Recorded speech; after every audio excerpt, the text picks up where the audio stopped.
So Karen did send in a bio, but they haven't given it to me, so I got a quick few notes off her. She's hospital trained, and I'm guessing from the accent, not in Australia. She's been in Australia though since 1997. She is a credentialed diabetes educator. She works in private practice, which I think is very interesting. You might want to ask some questions about that later. And she services anywhere from Toowoomba, here in Queensland, to the northern suburbs of Brisbane. And she says that she could have been a diabetes educator since before she could walk, so that's quite interesting. Anyway, I'm going to hand it over to her, and I think this could be a very informative and fun session.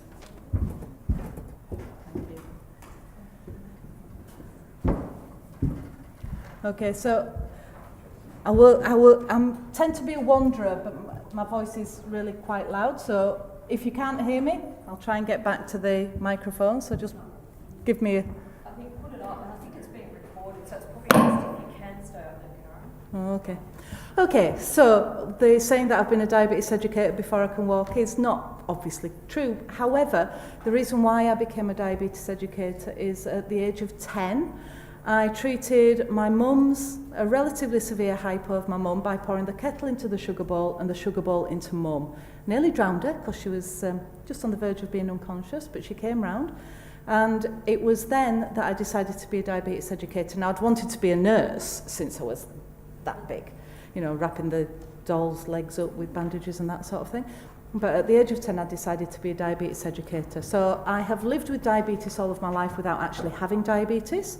Mum has type 1, and until just recently, my dad had type 2. My dad passed away just recently, so it changed the way that I actually tell my patients about what I class as my credentials, about looking after my family with diabetes. I also realised that no matter what you say, some people just won't manage their diabetes as well as they could. And that's because I can say things till I'm blue in the face to my parents, and they don't manage diabetes as well as they could. So it's a thing that I learned over the years. Okay, so what we're going to talk about today is managing diabetes, and we are sponsored, this talk's sponsored by NDSS, so we are going to mention what NDSS is. I've presented or have been supported by lots of companies. Supported by means that I have been sponsored to go to conferences both nationally and internationally, which I feel honoured to be able to do, and they're the companies that have helped me. So NDSS. Oh, sorry, I should also say, yes, I am Yorkshire, and if I talk too fast or too Yorkshire, please stop me. And if you have any questions as we go along, then again, please stop me and ask them. It's easier. Okay, NDSS, the National Diabetes Service Scheme. So you're eligible to be part of NDSS if you're an Australian or from a reciprocal country. You have diabetes type 1, type 2, gestational or other. Now, the other is a really long list. So in the areas that you are, it could be that it is somebody who is diabetes because of medication, so steroid-induced diabetes. It could be MODY, maturity onset diabetes of the young. It could be genetic defects, neoplasm, cancers, those sorts of things. Corticosteroids. Oops, sorry, beg your pardon. Wrong one. I've got to go and read my notes, see how many. There was such a long list that basically anybody who requires insulin or requires blood glucose monitoring for diabetes can be registered. They have to hold a Medicare card or a DVA card as well. However, pre-diabetes or impaired glucose tolerance cannot be registered. Now, personally, I disagree with this because I would like people to learn about their bodies and how their food is working with their bodies by monitoring blood glucose levels, but it's not under NDSS at the moment. So, why should we register somebody with NDSS? Well, that's because then the government are aware of how many people have diabetes in Australia. There is a cost subsidy. So that's for the strips to test their blood and for insulin pens if they go on to insulin. It's not, however, for the lancets that prick the fingers to get the blood to put it on the strips. So the strips are a reduced price, but the lancets aren't. How much do the lancets cost? So lancets cost, depends on which device you have.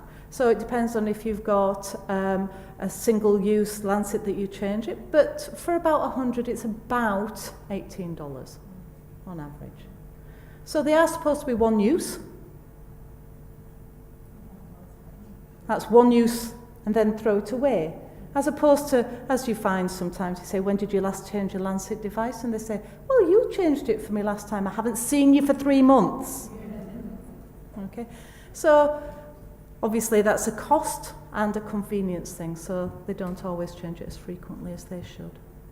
But NDSS subsidise the strips that the blood go on. Now, with somebody who's not on insulin, the strips are only subsidised for the first 6 months. So, we talk about monitoring, and I talk about increasing knowledge. So, I'll talk a little bit about that as we go on.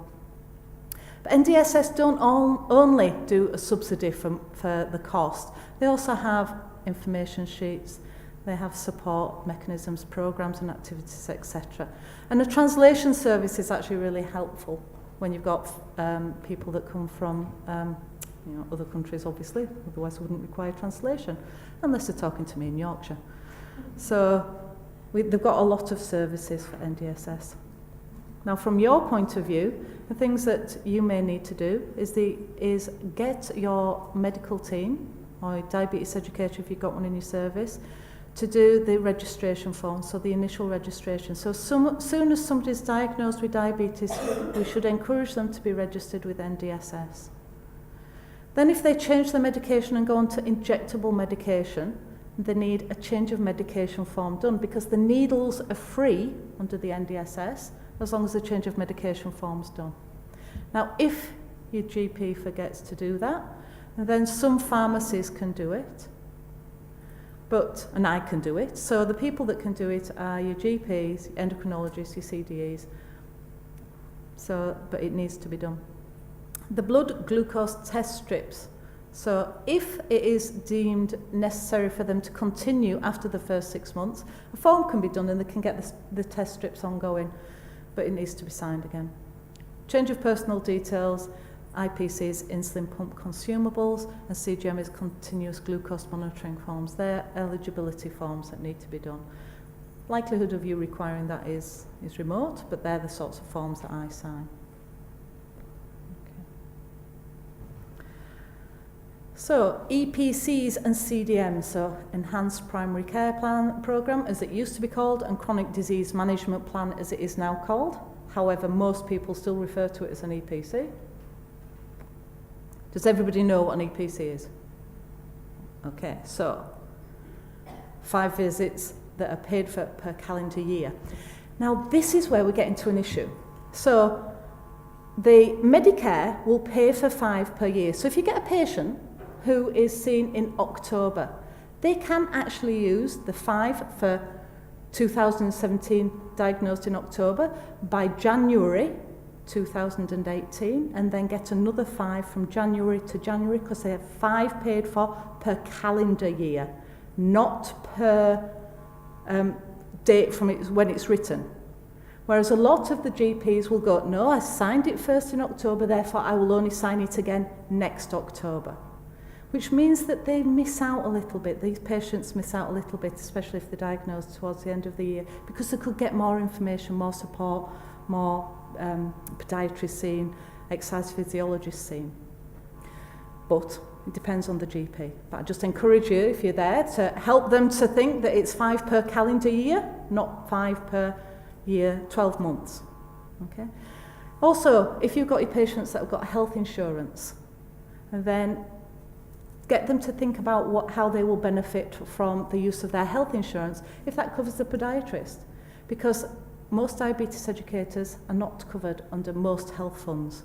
So that means that they might be able to have 4 visits to a diabetes educator and half a dozen to the podiatrist, because that's what they require, but the health fund will cover the podiatrist or the exercise physiologist or the dietitian. etc.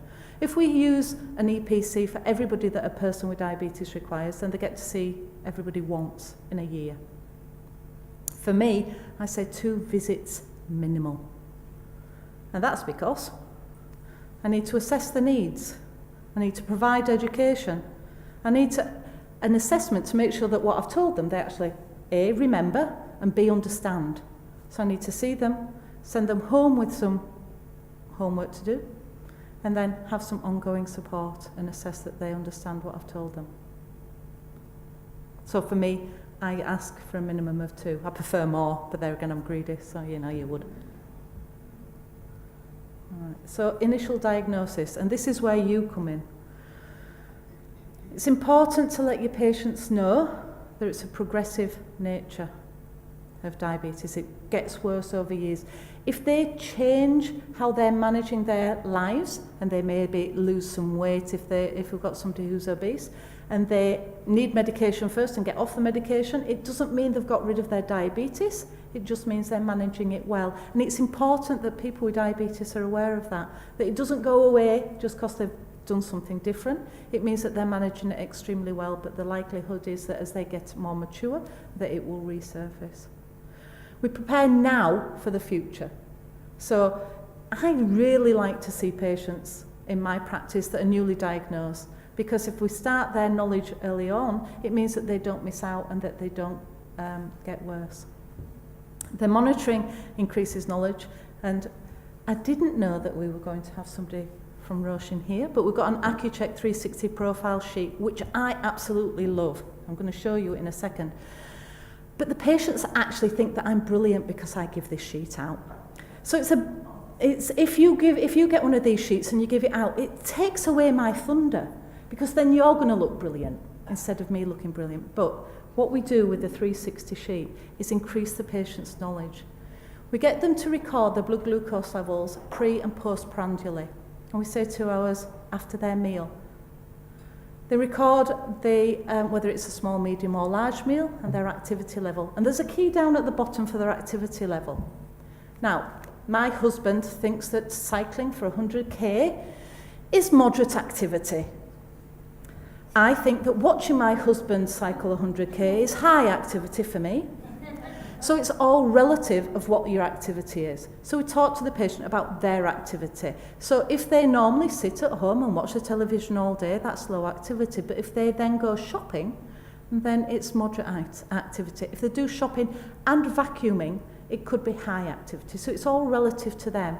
Or they could cycle 55k every single solitary day to and from work, and if they have to do more, then it becomes that's their moderate, and if more is becoming their high.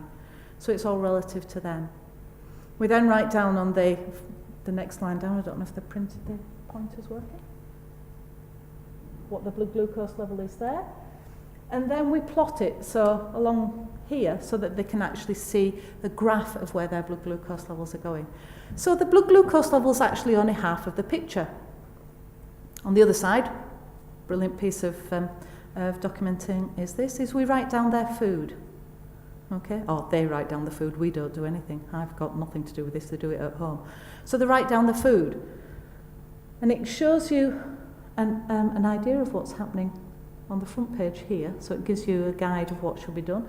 And this is why it's absolutely brilliant. So you tell the patient, you do this, you do that, you do the other, and they go home and go, oh, what was I supposed to do? If you fold down this line here, that part, the yellow part, goes onto the front page and it tells them exactly what each line is for. So that's why I love this piece of documentation and use it all the time. So what we are doing by using this, it's a very simple tool. It's getting a patient to know what their blood glucose level is doing with the food that they're eating. So they actually have a visual idea of if they eat that donut, what's happening to the blood glucose level versus that apple. All right? So it gives them increased knowledge and understanding, and the majority of people can manage to use it. Okay, so monitoring. And so we're going to first of all talk about blood glucose monitoring. So this was, when I was a lass, new technology. It was one of the first blood glucose meters that was around, and it was the size of a brick. Prior to that, we used to send people to pee on a stick. And when this piece of machinery came out, I used to test the blood, and it used to take nearly an armful of blood to do it. You pricked, you pressed the timer, you put the drop of blood on, you waited, the timer went off, you washed it off, you pressed the button again, you waited, you put it in the machine, you waited. It took 5 minutes. Okay? And like I said, a lot of blood, and in the meantime I sent them off to pee on a stick to make sure that this piece of machinery was telling me what I wanted to know. So I needed to compare with that urine. We've moved on. And we have lots and lots of different meters nowadays. But what blood glucose meters are important that we as professionals teach is a technique of recording taking their blood glucose levels. We use the size of the fingers. So somebody's going to have diabetes for a long time. There's a couple of things about doing the pads of your fingers. One, if you prick the pad of your finger and it hurts the first time, the next time you pick something up, it's going to hurt again. And being human, we don't want to hurt ourselves. Okay, so we certainly don't want to hurt ourselves twice. So size of the fingers, we very rarely pick things up with the sides of our fingers. Okay.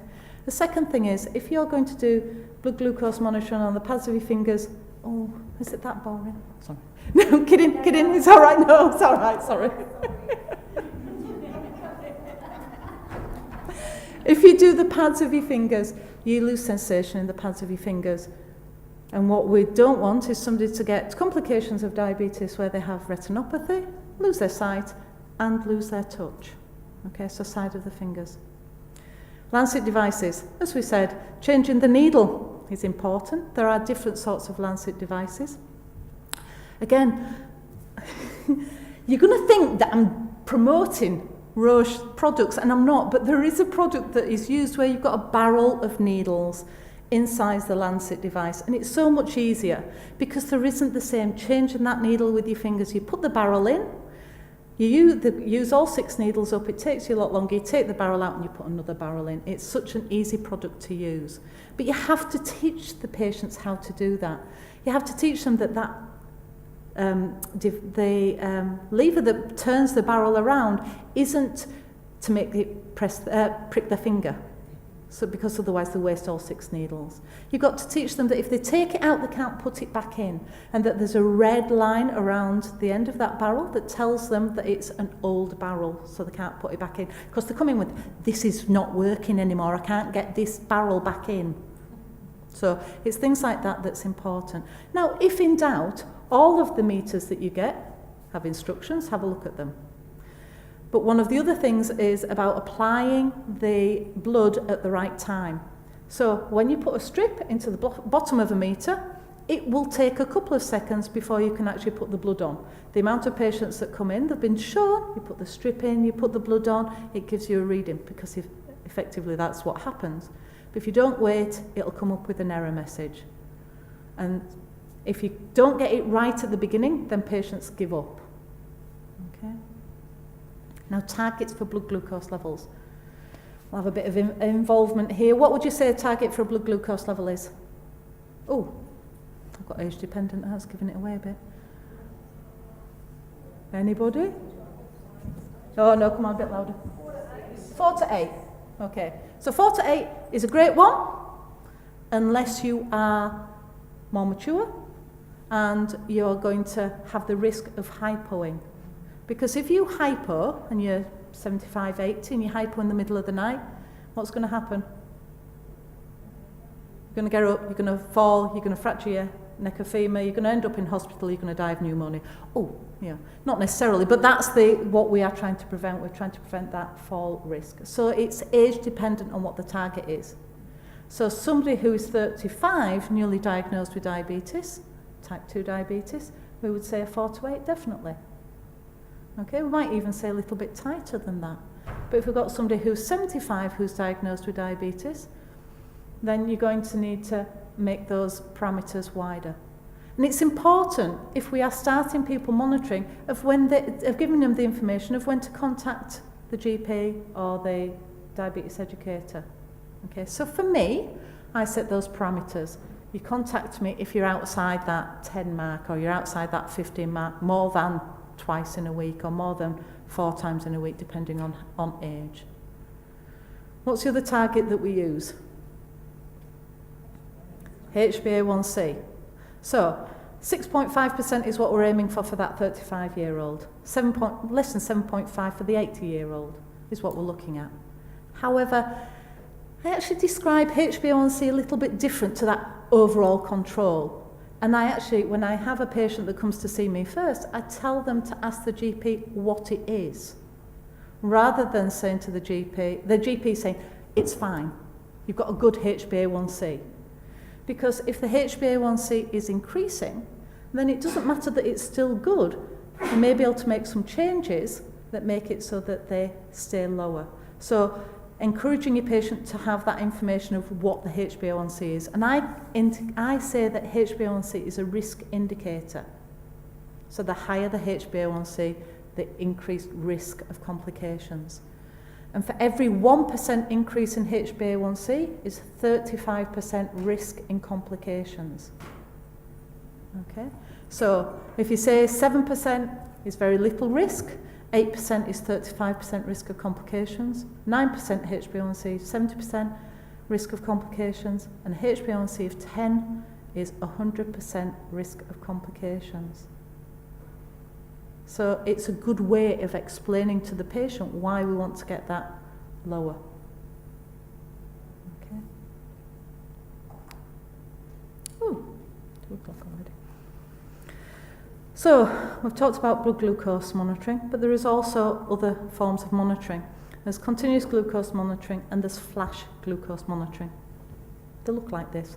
So the 3 that we use here in southeast Queensland at the moment, the Dexcom, it's actually a G5 that we use predominantly now, and that talks to a telephone. And then there's the Medtronic, and then there's the flash. Now, all of these read interstitial fluid. Okay, they don't read blood glucose, they read interstitial fluid. And that means that that level, that glucose level, is a little bit delayed on what the blood glucose is. So the glucose goes from your blood into your interstitial fluid and then it's transmitted. There's a sensor that's under the skin and the patients insert that themselves. The transmitter on the top either transmits to a phone or a receiver. In the case of a Libra, it actually, a flash glucose meter, it goes to a reader. But the Dexcom G5 is TGA approved to be used instead of a finger prick. Okay?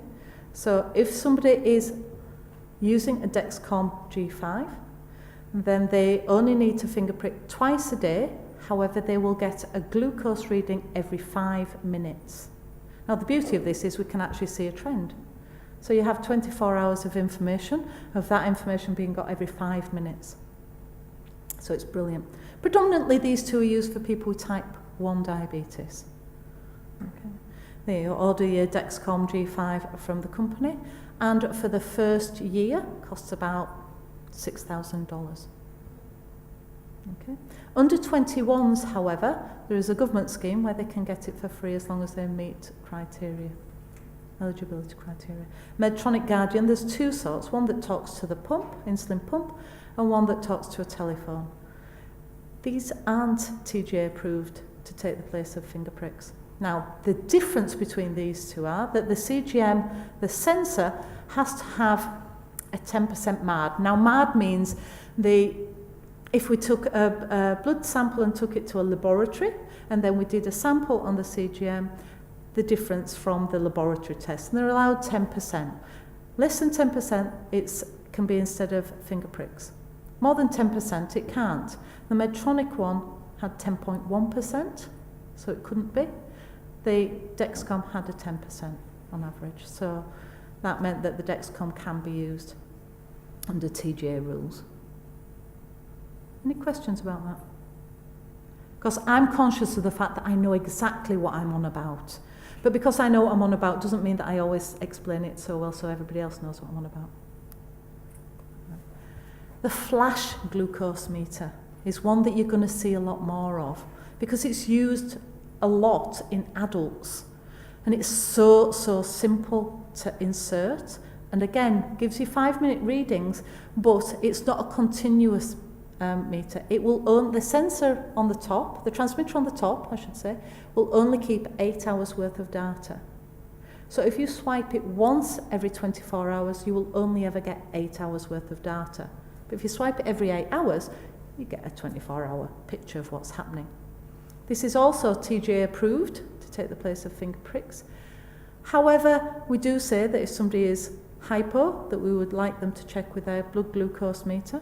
And similarly, if they are high, we'd like them to check with their blood glucose meter as well. So they purchase the sensors that go under the skin, and they purchase a reader, $95 for the reader, $92.50 for the sensor. They insert it by putting the two pieces together, putting it on the arm, and it's there. And then they swipe to read, so that's why it's a flash glucose meter. They order it online, and they don't need any approval from anybody else to do it, and it is easy, but $92.50 for a fortnight. Okay. I have loads and loads of my patients on this, and my patients range from 6 months to 93. Now, Ivan, who's 93, I adore, and he uses it. He uses it more when he knows he's going to the casino. Oh, just a quick story about Ivan. He did tell me the other day that he had a younger woman. He's 93. I did tell him it would be difficult to get an older one. So, but she was 89.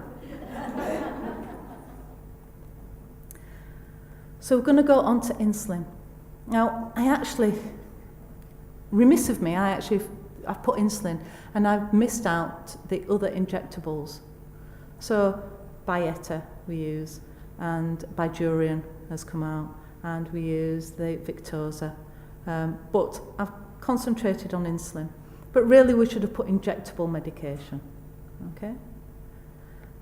However, with insulin, what we find is injectable, or insulin, is do we give insulin or don't we? Now, a lot of doctors a lot of GPs start insulin late, whereas a lot of the endocrinologists are starting to insulin a lot sooner than we used to ever start. It used to be a last resort, and now we're finding that we actually give it a lot sooner, because what we're aiming for is a reduced risk of complications. If those complications are already there, then it's a bit late. So why don't we give it? Well, there's patient reluctance. There's also doctor reluctance. So why are patients reluctant? Well, we're all a product of our experience. So what we usually experience with needles is bloods, immunisations, Clexane, that sort of thing. And the needles are massive. Now, I did actually have a drawing of skin and toilet roll covered in foil and a kitchen roll covered in foil to indicate a 4mm and an 8mm needle. I did have until I babysat for my 2-year-old granddaughter yesterday. And she got hold of my models and I haven't had time to make any more. So I apologise. But it is to indicate how big somebody thinks a needle is and how tiny they actually are when they actually come to see how big a 4mm needle is, etc. So we're a product of our experience, and our experience says that every needle's a big one. All right? The other thing that makes patients reluctant to start insulin is weight gain. So a lot of patients who've been working really hard to lose weight to try and control their type 2 diabetes will gain weight. But it's not necessarily as much the insulin that's making them gain weight, but it's that their body is either using the food that they're putting in or converting it into fat, and that the body can do that better when they've got insulin. So basically it's still what's going in that becomes more of an issue rather than the insulin. But patients do gain weight and they are concerned about that. So we have to alleviate that potential for weight gain with the positives of metabolic control. So when we talk to patients about insulin, that's what they think a needle looks like. You have to boil it and sharpen it, and that's what it used to be like.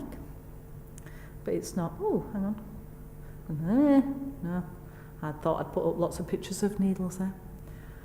So what we have to do is we have to think about putting the idea of insulin requirements into the patient's heads when they are newly diagnosed. So what I do is I draw a picture that says the progression of diabetes, and then you start off on, predominantly we start off with patients with type 2 with metformin, and then we increase the metformin, and then we introduce a sulfonylurea, and then we introduce another medication, and then you're on insulin.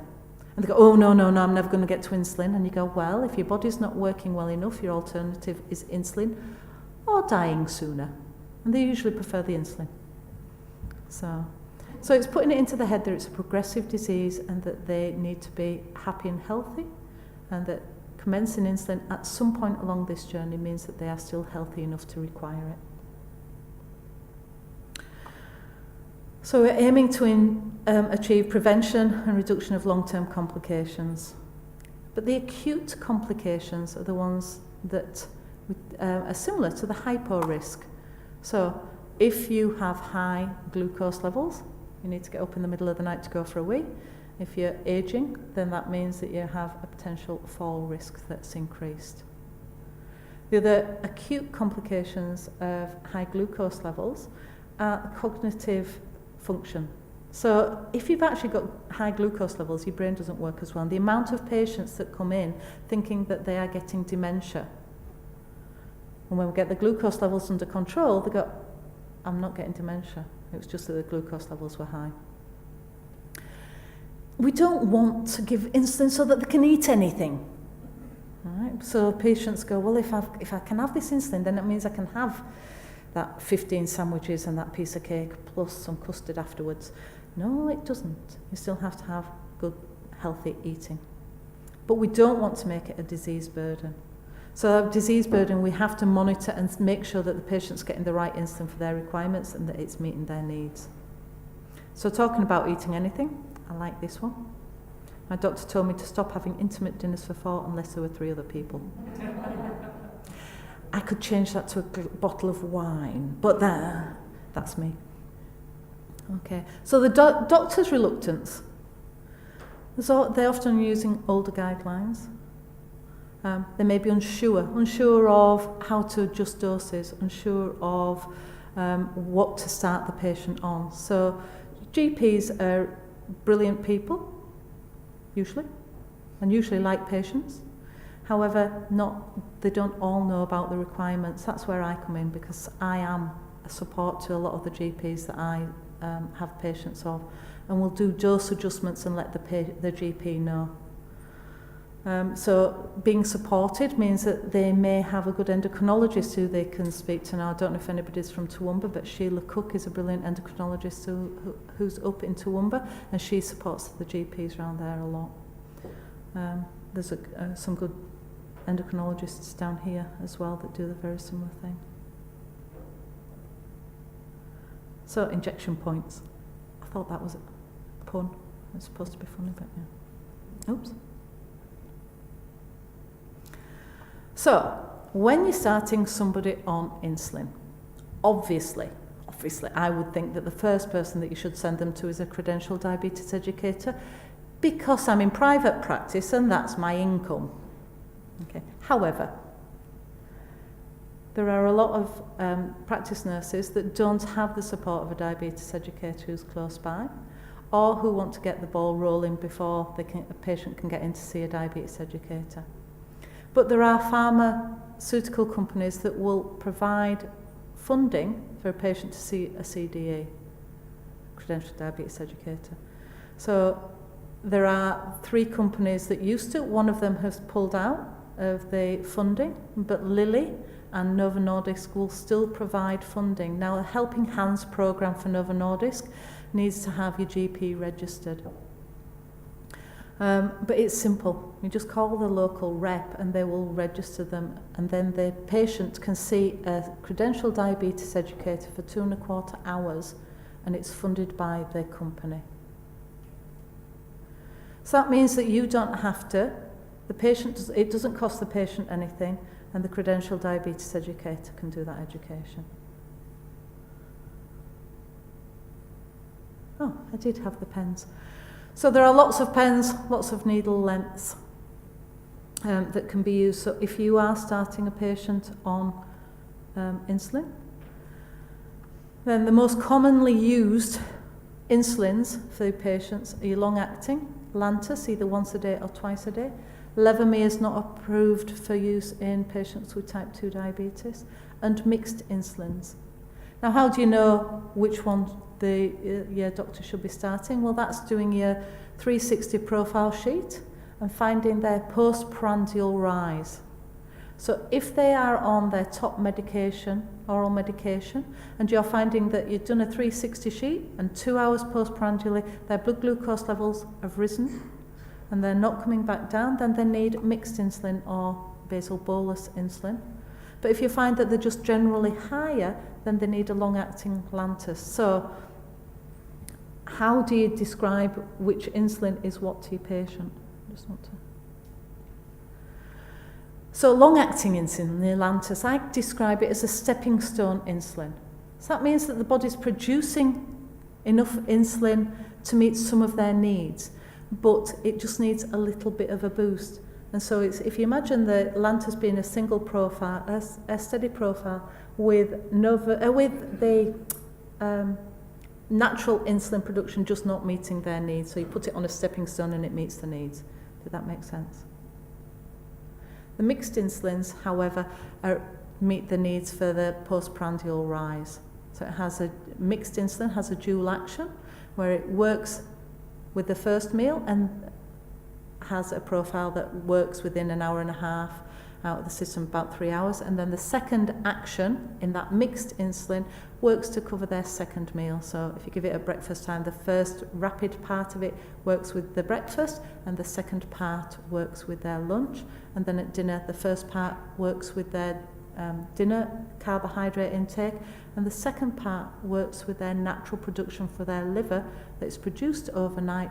Glucose is produced overnight for your heart and your lungs to work.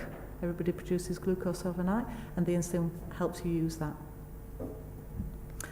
So they're the two main types of insulin that we use. If you're using mixed insulin, it's vital for it to be mixed correctly. Now, does everybody know how to mix insulin correctly? All right. So this may be recorded, however, I do have to step off the stage a minute because I didn't bring one up.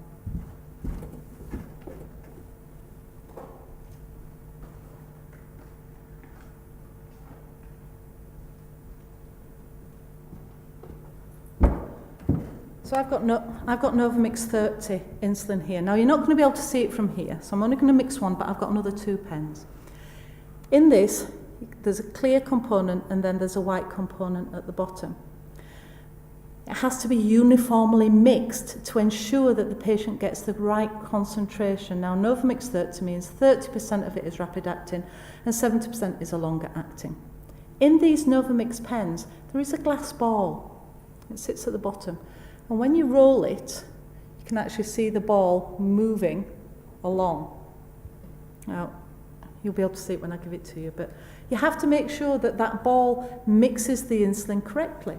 So somebody actually got paid to see how frequently you had to mix it. So they mixed it once and then they tested it, etc.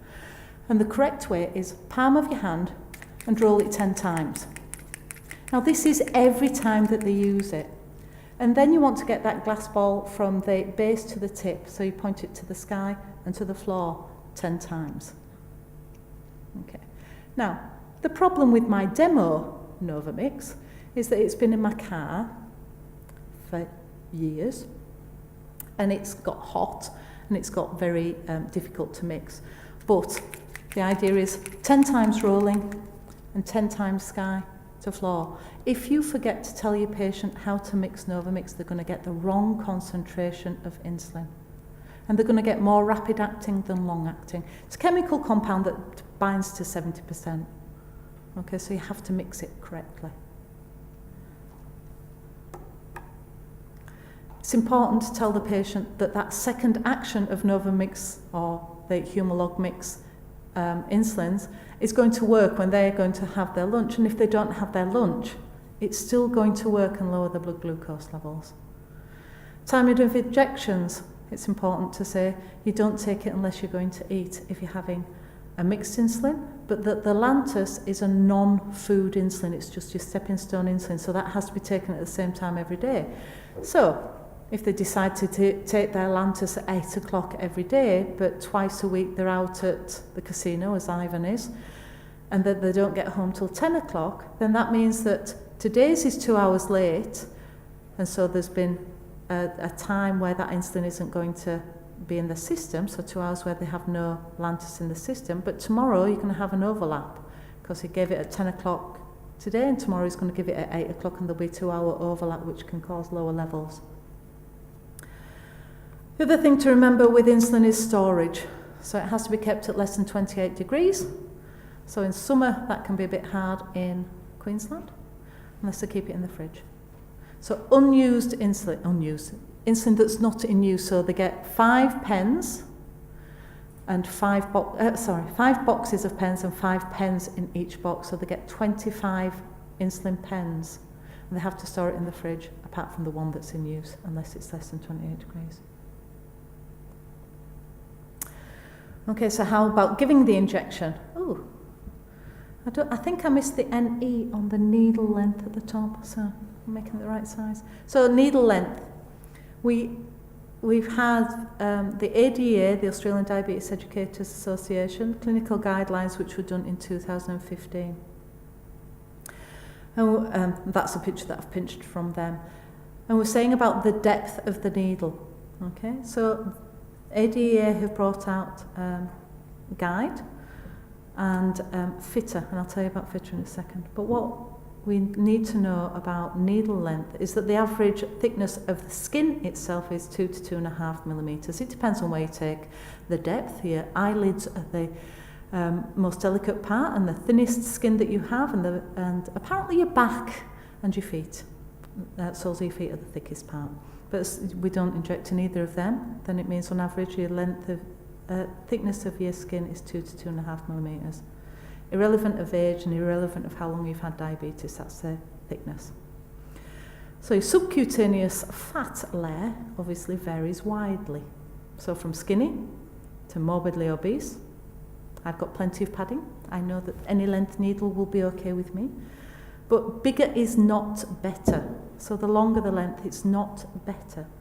ADEA recommendations are 4 millimetre needles for everyone is suitable, and a 12.7 is suitable for no one. Now, years ago, 12.7 was what we used on a lot of people, and 8 was the norm. So we've changed as research has been done. And the research was done by injecting people with radiopaque dye and then x-raying them after they'd been injected and seeing how frequently we hit intramuscular. We went intramuscular instead of subcutaneously. So skin fold. And when we talk about skin fold, we no longer say a pinch, because a pinch is a pinch and you lift muscle. With a pinch, it's a skin fold with a wide hand. And if you're going to do a fold, it's a wide hand and it's a hold rather than a pinch. Okay? And it may be used for slim people and children. So, can you read that okay? If you can't, you can look on ADEA, clinical guidelines for, clinical guiding principles for subcutaneous injections. And that gives you a guide of how long the needle should be. However, FITTER, which is a forum for injection of technique and therapy expert recommendations. So the experts all got together and they say shorter is safer and less likely for intramuscular injections. So 4 millimetre again is suitable for everyone. 5 millimetre is okay for most, longer not required. But if you are using a skin fold. So if you use a 4 or 5 millimetre needle, straight in 90-degree angle. Okay. And again, I've got a reference there. It's a good website to look at, is FITTER. So, straight in. Now, why would I use a longer needle? Well, the longer needles I use are for the elderly that have got a tremor. Because if you put a 4 millimetre needle into the hand of somebody with a tremor, it's going to go in and out 6 times.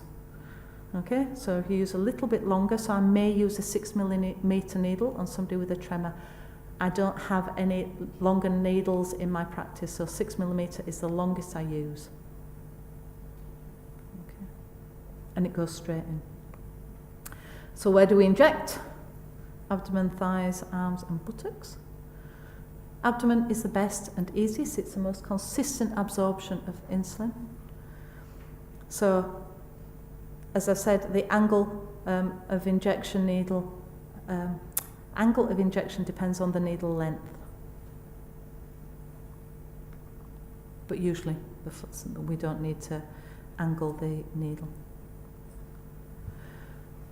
So if you are helping your patient give their first injection, it's important that you get it done sooner. So basically, you're doing teaching. You don't sit there for half an hour teaching them everything about their insulin, teaching them about how to dispose of the needles, teaching them how to store their insulin, etc., and then do the injection. Because, as I've said, humans don't like to hurt themselves, and everybody believes that injecting themselves is going to hurt if they've never done it before. So you do the injection first, you teach that little bit, and then you do everything else second. Holding a pen. We're going to go over that when we do the practical, but holding the pen is dagger hold. And yes, I do that face when I'm teaching somebody. But basically, you put the pen on the palm of your hand with the needle towards the little finger of your dominant hand, and then you hold tight. The reason for that is because when you've got a tight hold on the pen and you press the button on the top, all the pressure goes into your hand. If you teach them to hold it delicately and press the button on the top with their finger, then the pressure to put the plunger down is coming from their belly or their leg or their arm, wherever. If you hold it tight, the pressure's coming from your hand. I say that they come to you or to me with their insulin and you give them their first injection, or they give themselves their first injection with you there and you holding their hand. If you say you need to start this insulin and you mix it like this and you put the needle on and then go home and do it, the likelihood is they're not going to do it till they've built up courage. Whereas if you do the first one with them, they'll realise how little it does sting and that they are more likely to continue to do it at home.